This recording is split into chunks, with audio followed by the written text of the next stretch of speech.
আমরা প্রয়োজনে 10টা ভোট পাবো, কিন্তু চাঁদাবাজদের বিরুদ্ধে আমাদের লড়াই থাকবে। আমরা প্রয়োজনে 300 ভোট পাবো, কিন্তু চাঁদাবাজদের কাছে কখনোই মাথা নত করবো না। আমরা চাঁদাবাজদেরকে নির্মূল করা না পর্যন্ত পবিত্রে আমাদের লড়াই অব্যাহত থাকবে। ইনকিলাব ইনকিলাব ইনকিলাব ইনকিলাব, অপস্ত সংগ্রাম, অপস্ত সংগ্রাম। আপনারা লিস্ট করে রাখেন কারা আপনাদেরকে রাজনৈতিক ভাবে মিথ্যা মামলা দিয়েছে। ঘরে ঘরে গিয়ে গিয়ে বলেছে আমার সাথে যোগাযোগ করো, টাকা দিলে মামলা থেকে খালাস করে দিব। এই মামলাবাজদের এবার ব্যালটের মধ্য দিয়ে রেড কার্ড দেখাইতে হবে। আজকের মামলাবাজ আগামী দিনের টেন্ডারবাজ, পরশু দিনের চাঁদাবাজ। আজকে মামলা দিয়ে টাকা খেয়েছে, কালকে বাড়ির টিন খুলে নিয়ে যাবে। আমরা কোন মামলাবাজকে এবার দেবিদ্বারে কোনো প্রশ্রয় দিব না।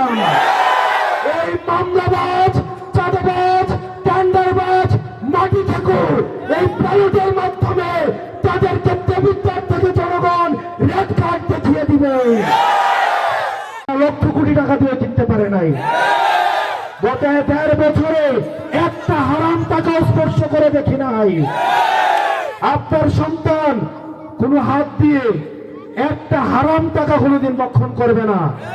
প্রয়োজন হলে আপনার থেকে ভিক্ষা চেয়ে নিবে, কিন্তু কোনোদিনও টেন্ডারবাজি, চাঁদাবাজি করবে না। রাজনীতি আমাদের খাওয়ার জন্য পেশা না, রাজনীতি হচ্ছে আমাদের পরিবর্তনের অস্ত্র।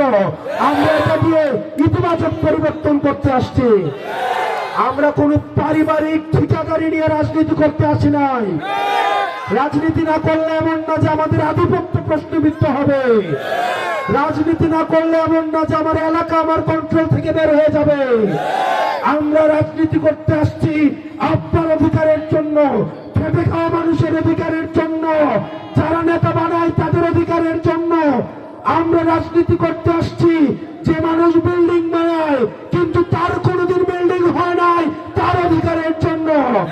আমরা রাজনীতি করতে আসছি যে মানুষ রাস্তায় আলো জ্বালায় কিন্তু তার কপিতে কখনোই কেরোসিন থাকে না, তার অধিকারের জন্য। আমরা রাজনীতিতে আসছি যে নেতা সবাইকে শিখায় কিন্তু তার পাতিলে কখনো খাবার থাকে না, সেই ইমামের অধিকার প্রতিষ্ঠিত করার জন্য।